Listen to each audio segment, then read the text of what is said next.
On revient pour la seconde partie avec vous, chers invités, Chris Ega, Emmanuel Vivien Tomi et Adam Adjrono. On prend la direction du Niger. Plusieurs centaines de personnes ont manifesté pacifiquement ce dimanche 18 septembre dans les rues de Niamey, la capitale du Niger, pour protester notamment contre la présence des troupes françaises dans ce pays, tout en encensant la Russie. Alors, Emmanuel Vivien, est-ce que ce qu'on voit sur les images, c'est l'expression dégagée par tous les Nigériens? Vous savez, on a souvent l'habitude de confondre des fois la foule au peuple. Parce que moi, je crois qu'il faut toujours mettre le distinguo. La foule, ce n'est pas le peuple. Vous pouvez faire une marche, que ce soit du côté de la majorité présidentielle comme de l'opposition, et avoir une très grande foule. Mais ça ne veut pas dire encore que c'est tout le peuple qui est avec vous, qui est d'accord sur ça. Mais ce n'est pas la première fois, Emmanuel Vivien Tomi, qu'on voit ces manifestations. Bien sûr, on a déjà vu plus, parce que déjà au passage du convoi de Barkhane, on sait ce qui s'est passé, que ce soit au Burkina Faso comme au Niger, où il y a eu même mort d'hommes. Mais aujourd'hui, en fait, ce n'est qu'un retour sur ce qui avait été déjà dit. Et quand vous prenez le président du M6, le mouvement qui a organisé la manifestation, déjà le simple fait de se mettre dans un t-shirt de Thomas Sankara le jour de cette manifestation, ça veut dire un message aussi. Sauf que moi, je ne suis pas d'accord qu'on utilise mal aussi les images de Thomas Sankara et des autres martyrs ou de ceux qui ont été assassinés peut-être pour des causes nobles. Parce que est-ce que le Niger aujourd'hui a besoin d'une force extérieure pour pouvoir aller contre le djihadisme. Contre le djihadisme. Aucun pays au monde aujourd'hui ne peut vivre seul et évoluer seul et lutter seul et efficacement contre le terrorisme. Cette question posée, c'est ça qui est important selon vous? Oui, bien sûr, parce que même si vous n'avez pas besoin nécessairement de la présence des forces françaises ou des soldats français, vous avez besoin du service de renseignement de la France. Donc la coopération militaire, la coopération sécuritaire est obligatoire. Aujourd'hui, aucun pays ne peut s'en sortir seul. Et moi, je ne veux pas peut-être énerver certaines personnes qui pensent que le panafricanisme, c'est de se mettre dans la rue et d'insulter la France. Non, ce n'est pas ça le panafricanisme. Moi, je pense qu'il faut aller au-delà de ces gestes-là. On n'est pas en 1962.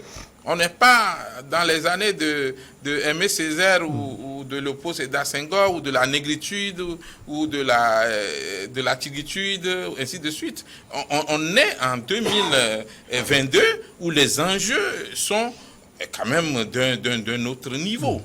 Je pense qu'aujourd'hui, ce qu'il faut noter, c'est que la France a peut-être fait du mal à certains pays africains, mais ces pays l'ont voulu. Parce qu'à un moment, ça en était fini avec la colonisation. Mais c'était nos dirigeants eux-mêmes qui ont continué par entretenir certaines relations avec les anciens colonisateurs. Pas seulement la France, la Belgique et d'autres. Parce que comment vous pouvez comprendre qu'un pays élise son président et que le président recherche une crédibilité en allant nécessairement à l'Élysée. Mais ce n'est pas possible. Donc, il y a tout cela qu'il faut plutôt corriger. C'est plutôt aux Africains de changer de mentalité. C'est plutôt aux Africains d'agir sur les dirigeants pour que les dirigeants ne soient pas juste des préfets du système de néocolonialisme. Mais se mettre à crier, à dire qu'on ne veut plus de la France, et au même moment on dit on veut la Russie, ça n'a pas de sens. Soit vous ne voulez pas des forces occidentales. Peut-être ils sont en train d'exprimer que la France a échoué, notamment au Mali, par exemple. Et qu'est-ce qui prouve que la Russie va réussir? Là où la France a échoué. Pourquoi les Africains ne se posent pas la question de savoir qu'est-ce que nous pouvons faire nous-mêmes en tant qu'Africains pour pouvoir lutter efficacement contre le djihadisme? Prenez l'Afrique, il y a des pays comme l'Afrique du Sud, il y a des pays comme l'Égypte, mais aussi le Rwanda. le Rwanda qui a accepté d'appuyer le Bénin dans la lutte contre le terrorisme. Maintenant, on ne fait pas la recherche de ces pistes-là, mais on se lève, on dit à bas la France, à bas les forces Barkhane, à bas les Français. Vive la Russie. Et vive la Russie. Pourquoi vive la Russie? Pourquoi pas vivre l'Afrique? Pourquoi pas vivre le Togo? Parce que vous savez, le Togo est l'un des pays qui dispose quand même d'un service de renseignement bien efficace. Aujourd'hui, ce dont on a besoin en Afrique, au Niger, c'est pas seulement de crier haro sur les Français ou sur les Occidentaux. Parce qu'au même moment, on dit à bas la France et on dit vive la Russie, ça n'a pas de sens. Comptons sur nos propres forces, essayons de nous critiquer nous-mêmes, de nous remettre en cause et de voir qu'est-ce que nous pouvons faire en tant qu'Africains. Et ceux qui continuent par faire passer ces discours anti-français ne font pas du bien à l'Afrique.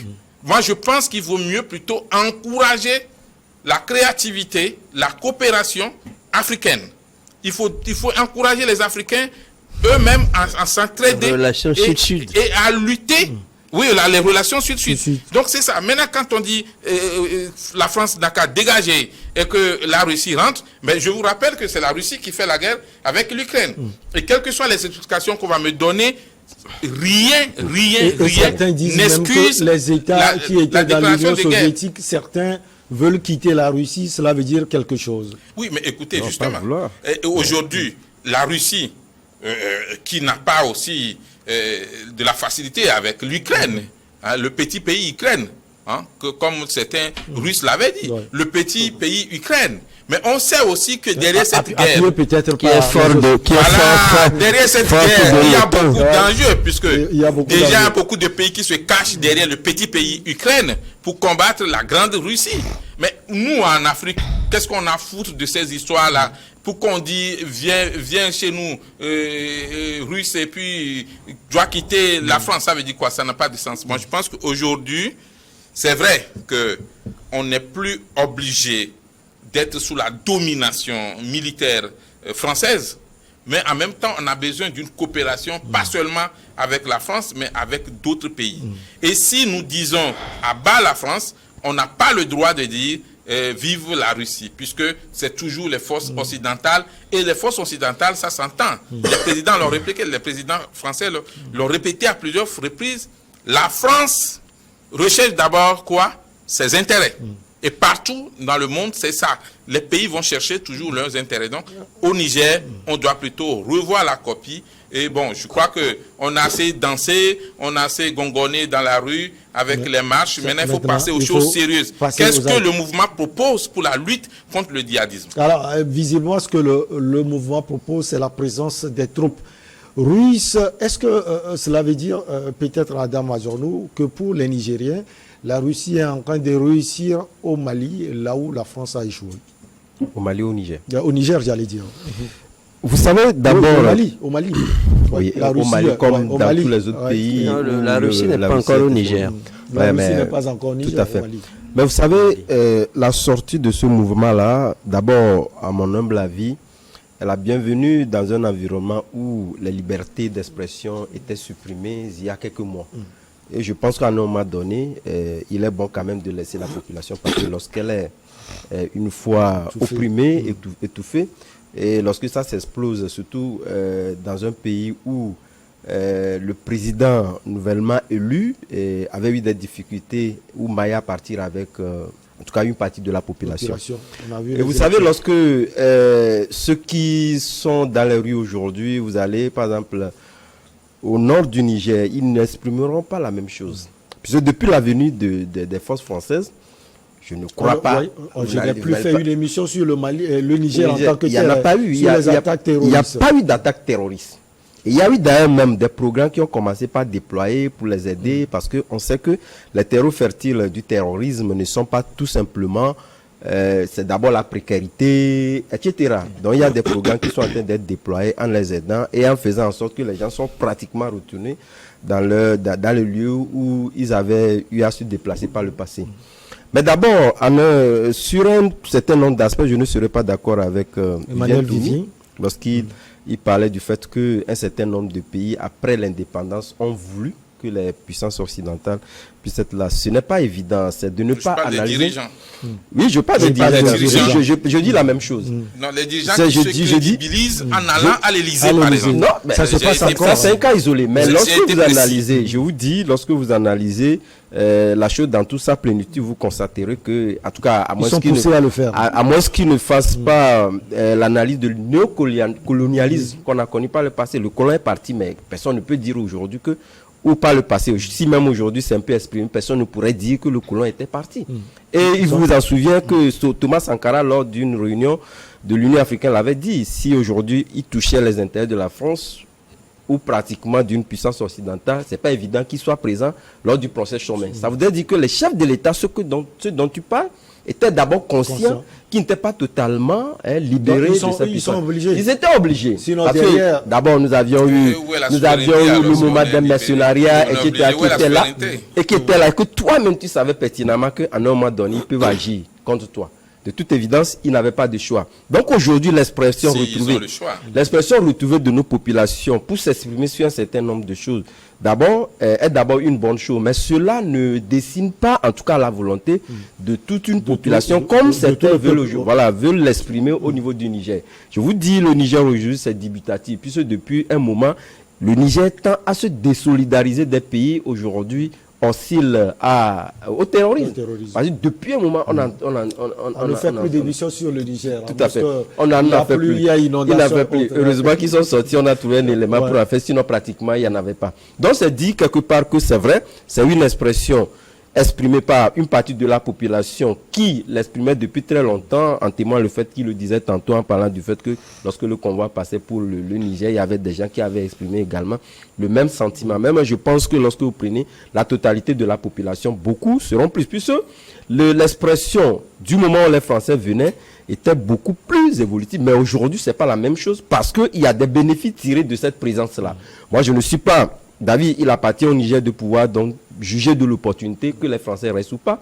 Mais au même moment, l'hémicycle en a décidé. Tout à fait. Eux qui représentent le peuple. Le peuple. Ouais. Et surtout aujourd'hui, étant donné que bon nombre de populations estiment que le bénéfice à tirer de cette présence-là est beaucoup plus noble. Donc vous comprenez avec moi qu'on peut plus ou moins dire que cette marche-là est une manipulation politique pour certains qui estiment que, et là aussi c'est l'erreur également des politiques, parce que on ne prend pas le temps de pouvoir analyser la chose dans le long terme. On estime que voilà, il y avait une expression sur laquelle il y a un fripe sur lequel on peut tisser pour avoir une popularité, ce qui n'est pas évident aujourd'hui. Puisque la population, la primauté que cherche aujourd'hui la population, c'est la paix. Et cette paix-là tend à être retrouvée, surtout avec la présence des forces Barkhane au niveau du Niger. Donc moi, j'estime que à l'avenir, je pense que cette proportion sortie serait encore plus amenuisée, compte tenu du fait que les gens vont estimer que quand ils n'étaient pas là, on n'était pas aussi en paix. Il y avait plus de déplacés qu'on en trouve aujourd'hui.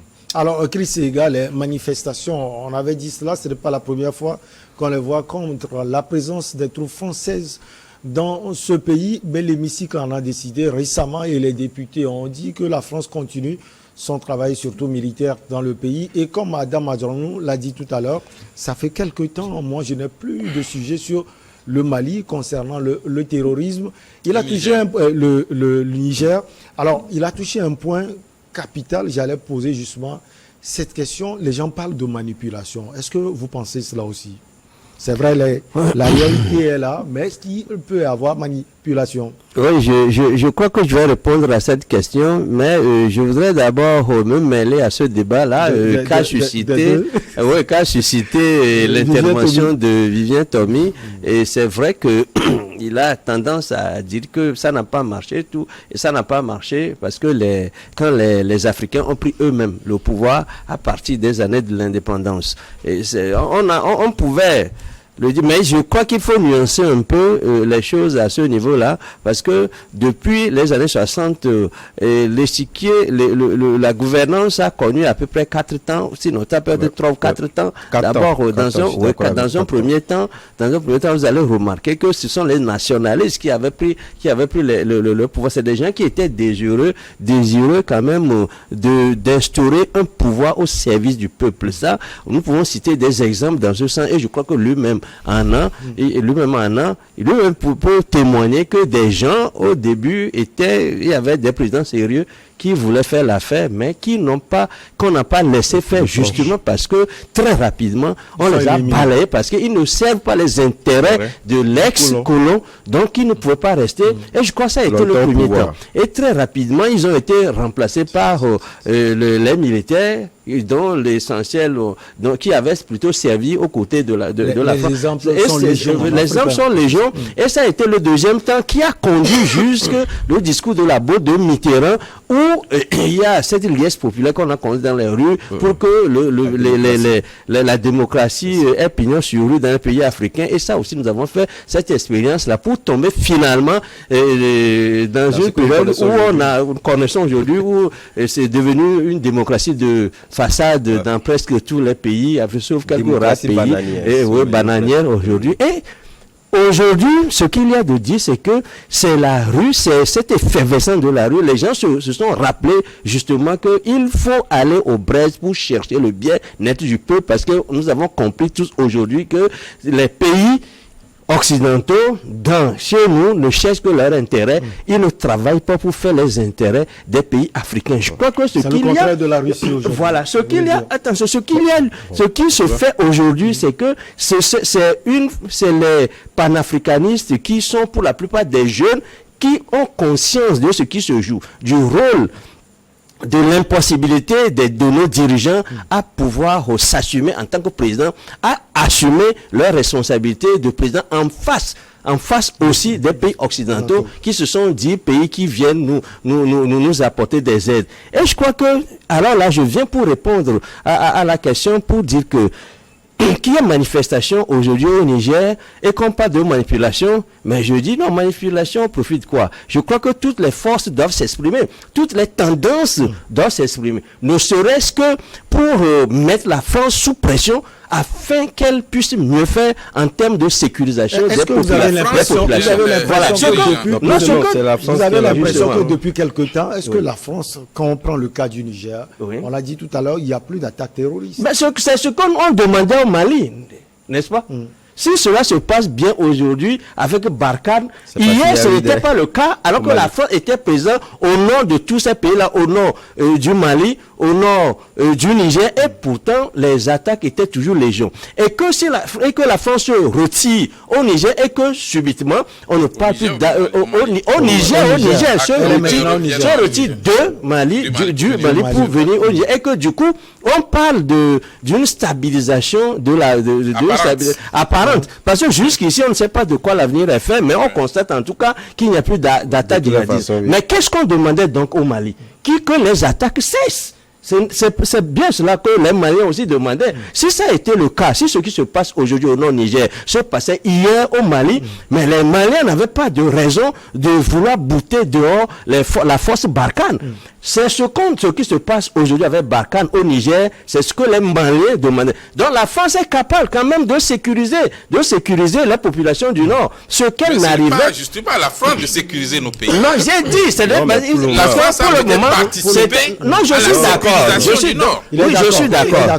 Je suis d'accord. Parce que ça se fait ensemble. Puisqu'au Niger, par exemple, c'est les parlementaires qui ont voté une loi. Et j'espère que ce ne sont pas les seules forces militaires françaises qui font le boulot au Nord. Ça a été le cas aussi au Mali, où c'est une force conjointe. C'est-à-dire Barkhane plus les forces nationales maliennes, en plus même des forces nationales africaines qui étaient allées pour apporter leur appui. Et pourtant, avec toute l'agrégation de toutes ces forces-là, oui, voilà. Donc ça veut dire que si les paramètres qui sont en jeu aujourd'hui au Niger, on a l'impression que ces paramètres-là n'étaient pas en cours au Mali, et pourtant la France savait donc jouer de ces paramètres-là pour apporter la paix aux Maliens. La France n'avait pas pu le faire parce que c'est la France qui est retournée au Niger aujourd'hui pour qu'on constate qu'il y a accalmie.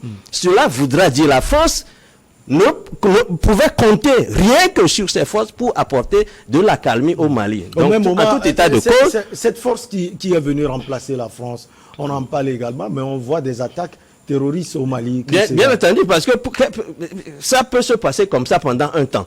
Parce que, vous savez, parce que pourquoi ça se passe comme ça? C'est-à-dire, les djihadistes aujourd'hui veulent démontrer aux Russes, notamment, et aux Maliens, que ce n'est pas parce que la France serait partie qu'ils ne pouvaient pas continuer d'agir, qu'ils ont la maîtrise de leur tactique, ils ont la maîtrise de leur présence, ils ont la maîtrise de l'art même de la rébellion. Je crois qu'aujourd'hui, la rébellion est dans une phase de démonstration d'orgueil. Elle est aujourd'hui dans un orgueil comme quoi on ne peut, ce n'est pas parce que les Russes sont arrivés qu'on leur retire leur capacité de nuisance. Je crois qu'aujourd'hui, elles sont offensives, ces rébellions-là, justement pour démontrer que non, la Russie ne peut pas. Ce que je voudrais dire pour terminer, c'est que lorsqu'on a avec la France et la Russie aujourd'hui, on a au moins le choix. Les Africains peuvent frapper la porte à qui ils veulent. Et ça va être leur choix. Avant. Aux pays africains. Voilà. Mon raisonnement n'est pas exclusif. C'est-à-dire que ne mets pas de côté ce que tu développes. C'est-à-dire que nous avons au moins, mis à part la coopération sud-sud en matière de sécurité, on peut compter aujourd'hui avec la Russie. Non pas parce que la Russie voulait le faire, parce que la Russie exploite une situation à son avantage pour déstabiliser la France et les Occidentaux en Afrique. La Russie a aussi beau jeu. La Russie ne vient pas parce qu'elle a le plaisir, elle a la volonté d'aider les pays africains. Non, la Russie ne vient pas pour faire la volonté, ne vient pas comme ça. Mais la Russie est venue aussi pour ses propres intérêts. Et je crois que si la Russie envoie ses militaires dans le Sahel, ce n'est pas pour les beaux yeux de Goïta, mais parce que justement la Russie veut être présente là pour partager et surtout pour narguer les pays occidentaux. Donc, mais au moins avec la Russie, nous avons le choix. Mais hier, on n'avait pas le choix. Le Mali n'avait pas le choix hier. Le Niger n'en avait pas.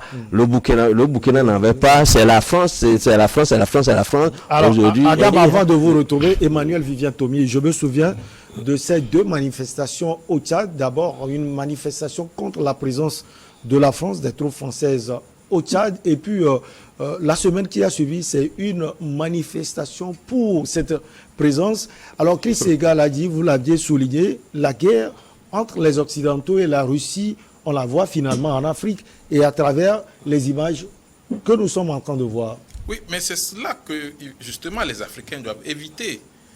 Vous savez, en termes très clairs, la guerre entre l'Ukraine et la Russie a montré d'autres phases de la politique occidentale dans le monde.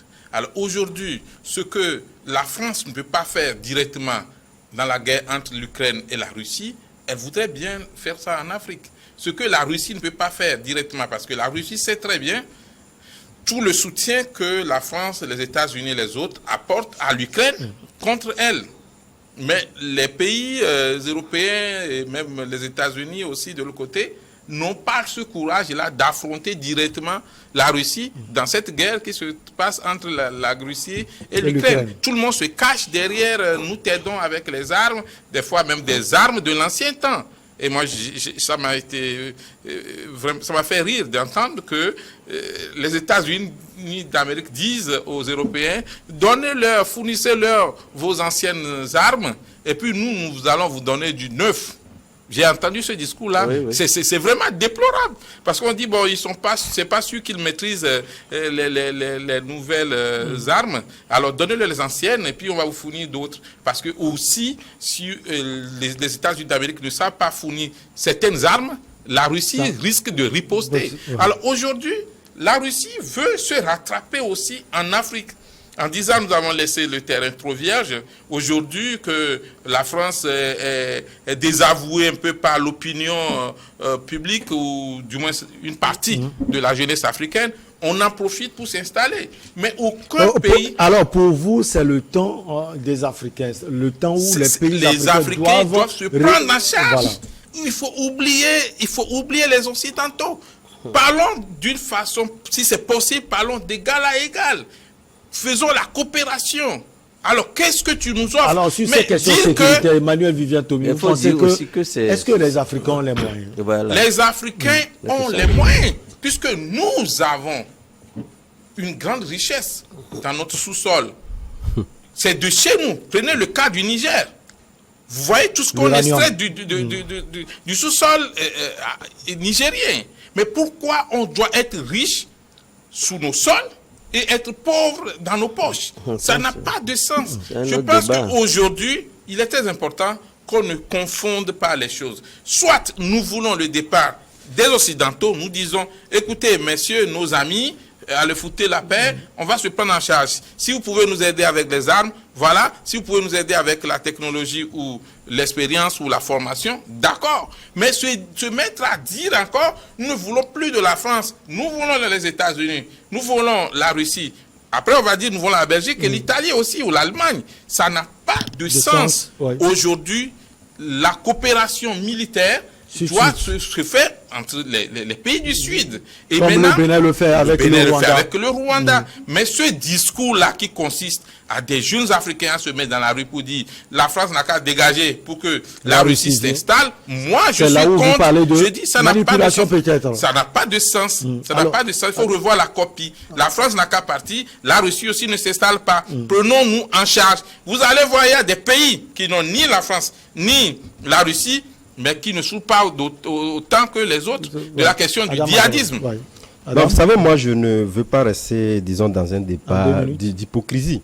Vous savez, si l'Ukraine n'a pas su se départir des autres puissances pour combattre ou pour anticiper sur une éventuelle attaque, ce n'est pas nous, pays africains, qui allons dire qu'aujourd'hui, on dit, bon, la France part, et puis c'est fini, on fait une coopération sur ci. Mais justement, la France aide l'Ukraine.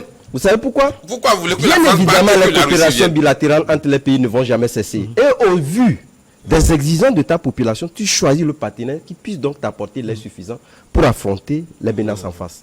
Et aujourd'hui, on ne peut pas me dire que, en tout cas, la coopération militaire a besoin de la Russie. Bien évidemment. Aussi, et d'autres également. Si on dit aussi, la coopération bilatérale militaire, je ne veux pas citer récemment, vous l'avez entendu le porte-parole du Burkina Faso récemment dans son interview qui disait il fournit des renseignements et de l'appui aérien au Togo. Mais également le Togo qui fournit d'un certain nombre de choses. Et d'abord, il y a même très souvent, récemment, on l'avait vu dans un passé récent où le Togo avait mené des opérations conjointes avec les forces maliennes. Il y en avait eu entre le Niger, la Côte d'Ivoire et le Burkina. Donc, ce sont des choses qui existent.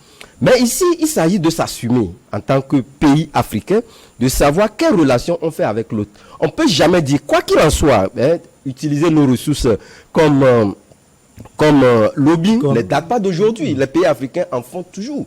Mais aujourd'hui, dire que voilà, on se départit d'une puissance compte tenu du fait qu'on a une autre, est une évidence également, compte tenu des exigences de la population. Mais dire que demain, on met les partenariats, on peut comprendre. Mais l'expression est différente. On dit France dégage et Russie bienvenue. Non, c'est pourquoi il dit ça n'est pas une expression partagée par la manipulation. Non, c'est une manipulation. La manipulation s'est exprimée même au Tchad. Vous avez vu clairement que lorsque vous voyez deux manifestations parlant d'une même entité qui s'affrontent dans les rues, ça veut dire quoi? C'est le politique qui est derrière. Et cela n'est pas également l'expression de la population. Mais l'essentiel, ce que moi je dis, c'est que nos pays ou nos dirigeants prochainement doivent s'assumer et savoir quel partenariat nous menons avec telle puissance occidentale ou telle puissance chinoise. Sur ce point, je crois que je suis d'accord et on se rejoint. Prenez un pays comme le Togo. C'est pas parce que je suis togolais que j'en parle. Mais la politique du Togo en matière sécuritaire aujourd'hui, c'est la diversification des partenariats. On ne veut pas seulement être avec tel ou tel. D'ailleurs, même nous sommes membres de Commonwealth aujourd'hui. Manifestation à Lomé disant à la France de partir ou bien de dégager. Non, nous, on a dépassé ça. Même si on n'a pas... Nous, on a dépassé ça. Alors, on va marquer si on a quelque chose, on le dit directement à la France. Et on revient pour la suite avec vous, chers invités.